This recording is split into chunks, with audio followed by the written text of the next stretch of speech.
Tšau, mina Piret siin ja täna ma maalin oma ema portree peegli peale.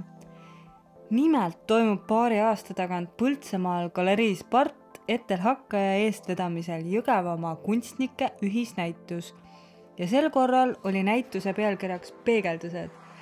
Ja mul tekkiski selline mõte, et kuna paljud on ka mulle öelnud, et ma sarnanen oma emale, siis oli mul selline idee, et maaliks peegli peale pooleldi oma ema näo, nii et mina peeglisse vaadates näeksin osalt oma ema ja osalt iseennast. Et saada kujund hästi realistlikult lõuendile või siis sel korral peegli peale, kahjuks projektorit sel puhul kasutada ei saanud ning selleks ma kasutasin sinist silmapliiatsit. Kõigepealt ma pöörasin ema foto peegelpilti, siis joonistasin ma läbi kile arvutiekraani pealt ema näo kontuurid, silmade nina kontuurid selle silmapliiatsiga kile peale.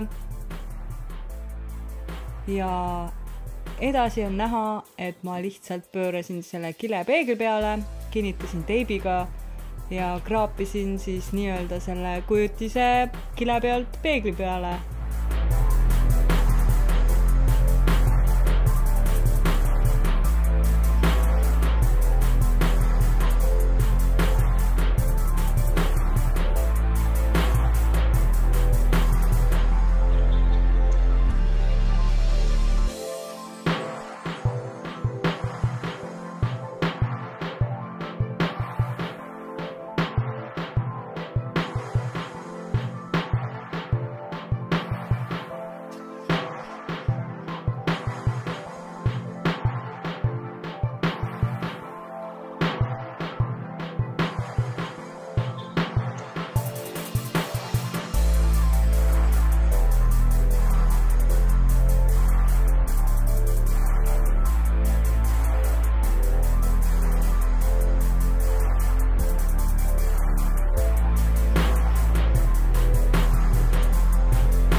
aga selline see maal sai ja seda maali on võimalik hetkel näha Põltsamaal Galerii Spart ja teisi põnevaid maale teemal peegeldused ka.